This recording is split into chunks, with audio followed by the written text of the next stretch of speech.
Bab 39. Aku juga lumayan tampan. Pada saat ini, waktu tampaknya membeku. Ekspresi Mileye terlihat sangat serius, bahkan ada keringat dingin di dahinya, karena kekuatan wanita di belakangnya sedikit di luar dugaannya, jadi dia agak dilema sekarang. Setelah hening sejenak, pisau di lehernya tiba-tiba menghilang. Mileye menghela napas lega. Mileye tidak pergi, dia berbalik. Saat ini, wanita itu sudah berpakaian. Wanita itu mengenakan gaun hitam legam dengan lukisan pemandangan di atasnya, badannya ramping, dengan pita hitam di pinggang yang dia pegang di tangannya, membuat sosoknya yang ramping semakin terlihat. Kedua matanya sangat hidup, tetapi bisa terlihat adanya rasa dingin yang membuat orang bisa melihat segalanya. Cantik sekali. Ini adalah kesan pertama dan perasaan pertama yang dirasakan Mileye. Teringat akan beberapa gambaran sebelumnya, Mileye tiba-tiba merasa sedikit panas. Meskipun Mileye tidak pernah dekat dengan wanita, bukan berarti dia bukan pria, dia memiliki semua yang seharusnya dimiliki pria normal. Wanita itu berjalan perlahan ke hadapan Mileye, dia menatap Mileye seperti itu yang membuat Mileye menggigil. Mileye dan wanita itu saling memandang, tetapi di matanya hanya ada rasa jijik. Seolah melihat tubuh seorang wanita adalah hal yang sangat memalukan. Kerajaan Jiang mempunyai pemikiran yang tidak terlalu terbuka. Para wanita sangat peduli dengan kepolosannya sendiri. Mileye juga tahu ini. Alasan mengapa dia seperti ini adalah dia ingin tidak terlalu merepotkan, apalagi masalah ini terutama karena kesalahannya. Namun, dia juga sangat sedih, mana dia tahu ada orang di tempat seperti ini, ditambah lagi wanita ini mandi di siang hari bolong. Tapi, benar-benar sangat cantik, kalau bisa melihatnya lagi sekilas, Mileye tidak keberatan. Begitu dia memikirkan ini, dia terkejut, dia masih ingin melihatnya lagi. Saat itu, wanita ini tiba-tiba berkata, "Siapa kamu?" Suaranya dingin, ada jejak niat membunuh di matanya. Mileye dengan cepat menyingkirkan pemikirannya lalu berkata, "Mileye, murid baru." Setelah selesai berbicara, dia mundur beberapa langkah, seperti tidak ingin melarikan diri, tetapi seolah-olah dia ingin menjauh dari wanita ini, ditambah lagi ada sedikit rasa jijik di matanya. Sadar akan gerakan Mileye, wanita itu sedikit mengernyit. "Aku sangat tidak enak dipandang." Mileye melirik wanita itu dan tidak berbicara, tetapi dia mundur 2 langkah, ini sudah mengatakan segalanya. Wanita itu melirik Mileye dan menggelengkan kepalanya. "Kamu termasuk tampan juga, tapi sayang kamu bencong. Laki-laki dan laki-laki, bagaimana kamu melakukannya?" Mileye. Melihat Mileye tidak menjawab, wanita itu tidak lagi bertanya, dia melirik Mileye dengan kasihan, lalu berbalik dan berjalan ke kamarnya. Melihat wanita itu pergi, Mileye menghela napas lega, masalah ini akhirnya selesai. Mileye buru-buru meninggalkan halaman, kemudian menemukan 2 kamar di sebelah. Setelah kamar dibersihkan, dia pergi ke gunung belakang untuk berjalan-jalan. Ketika dia kembali, dia sudah membawa beberapa buruan di tangannya. Untuk bertahan hidup di alam liar, Mileye sangat pandai dalam hal ini, karena dia biasa memberi makan dirinya dan adiknya dengan berburu. Mileye datang ke aula Changlan. Saat ini, Lin Siye telah membersihkan seluruh aula. Melihat Mileye, Lin Siye bergegas menghampiri Mileye dan tersenyum manis. "Kakak." Mileye dengan lembut mengusap kepala kecil Lin Siye. "Apakah kamu lelah?" Lin Siye menggelengkan kepalanya. "Tidak lelah." Mileye berkata sambil tersenyum, "Bersihkan meja di sebelahmu, kakak akan memasak."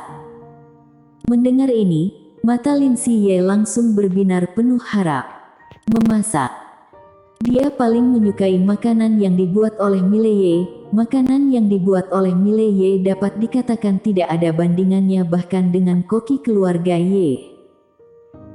Setengah jam kemudian, di aula Changlan, Mileye dan adiknya Lin Siye sedang duduk di meja tua yang besar, dan di atas meja, ada 4 atau 5 lauk pauk yang sangat harum.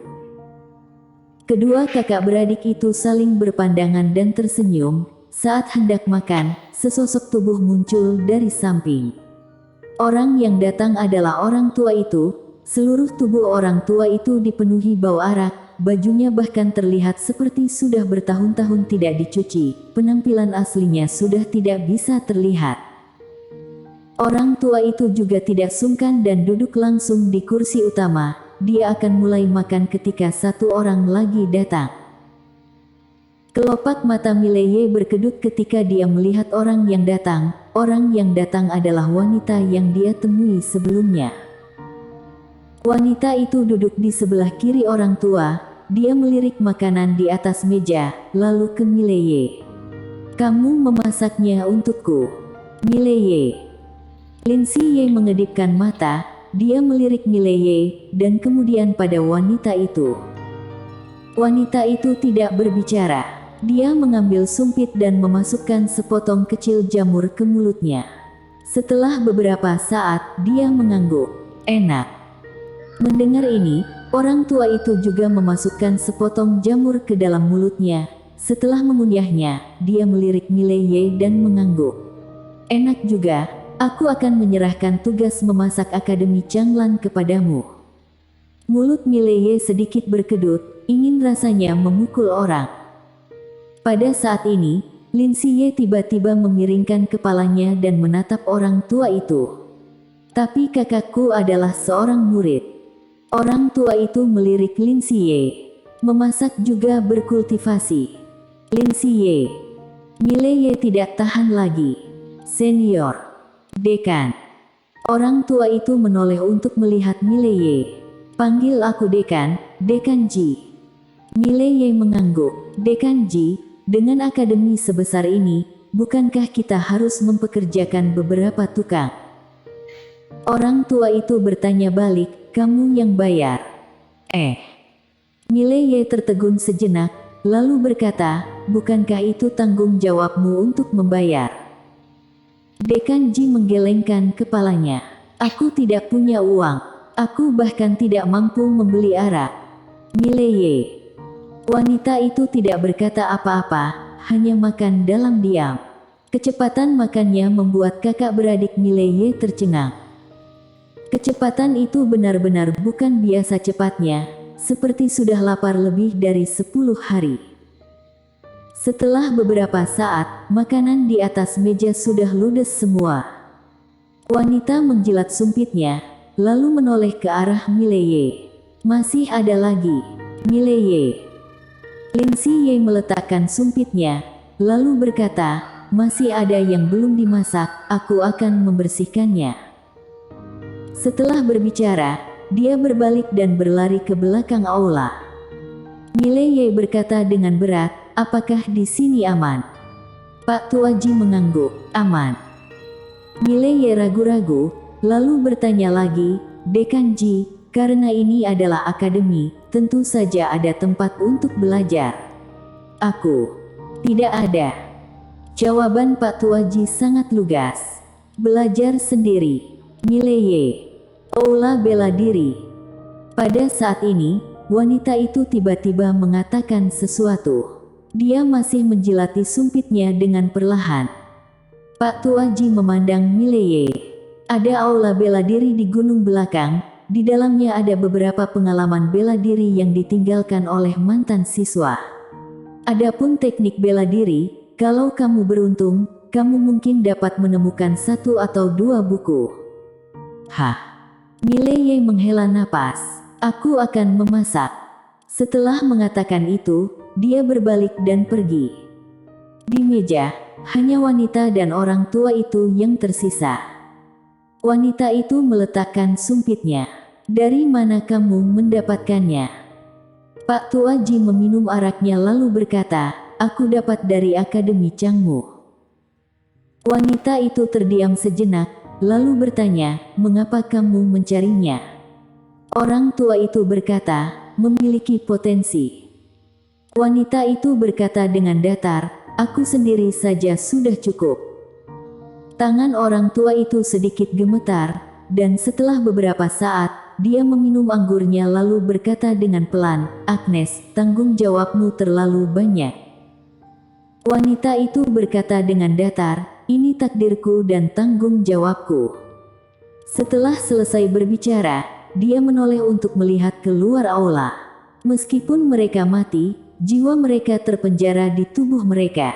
Kalau mereka tidak dibawa kembali, mereka tidak akan dapat beristirahat dengan tenang.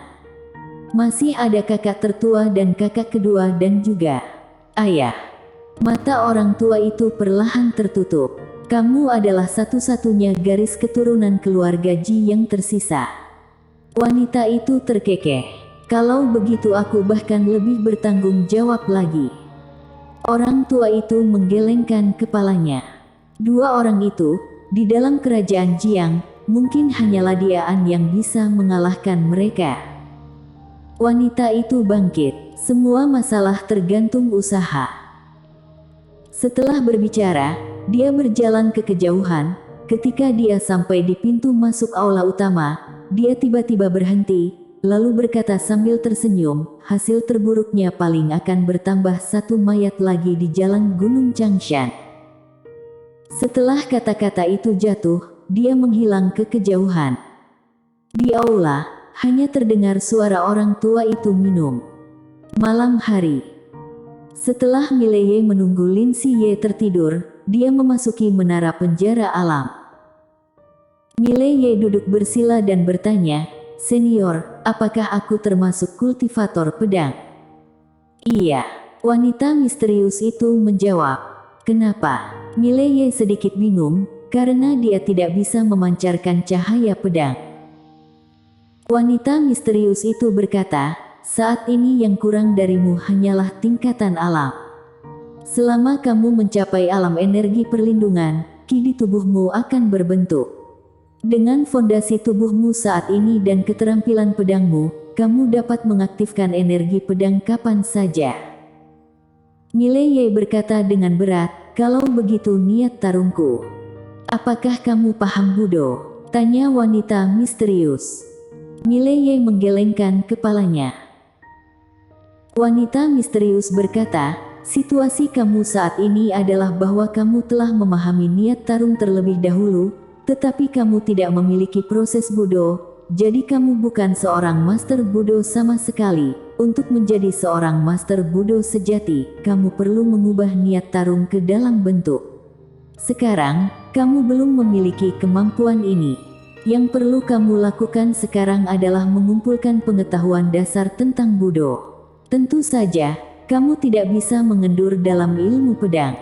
Juga, kamu dapat mulai mencari pedang. Pedang spiritual. Mileye tersenyum getir, di mana dia akan menemukan pedang spiritual. Beli. Dia tidak mampu membelinya. Ini adalah sebuah masalah besar. Setelah beberapa saat, Mileye mulai berlatih. Selain berlatih pedang, dia juga berlatih tinju dan silat. Satu-satunya ilmu bela diri yang dia tahu adalah pukulan tinju. Setelah menambahkan niat tarung, dia menemukan bahwa kekuatan tinju memiliki beberapa variasi perubahan bentuk. Kalau ditambahkan niat tarung, peringkat keruntuhan tinju ini setidaknya peringkat yang lebih rendah dari peringkat gaib. Hanya pada saat ini dia baru benar-benar menyadari niat tarung yang menakutkan. Kalau dia memahami niat pedang, kekuatan pedang untuk menentukan hidup dan mati akan menjadi lebih menakutkan. Malam berlalu, dan keesokan paginya, Mileye tiba-tiba bergegas menuruni gunung. Karena Pak Tuaji memberitahunya bahwa ada seorang wanita bermargaan di kaki gunung yang mencarinya. Segera, Mileye datang ke kaki gunung. Di depan loh batu, Mileye melihat seorang wanita berpakaian putih. Kecantikannya membuat orang susah bernapas. Ladiaan. Mileye berjalan ke Ladiaan dan tersenyum sedikit. "Nona An." Ladiaan mengangguk dan hendak berbicara ketika tidak jauh dari sana seorang pria yang sembrono datang dengan membawa tongkat besi hitam. Jalannya miring ke sana kemari. Ketika melihat Ladiaan, mata pria itu berbinar. "Cantik, wanita cantik." Mileye tiba-tiba berhenti di depan Ladiaan. Dia melirik pria itu. "Aku juga lumayan tampan. Kamu bisa melihatnya secara gratis." Pria itu bersambung.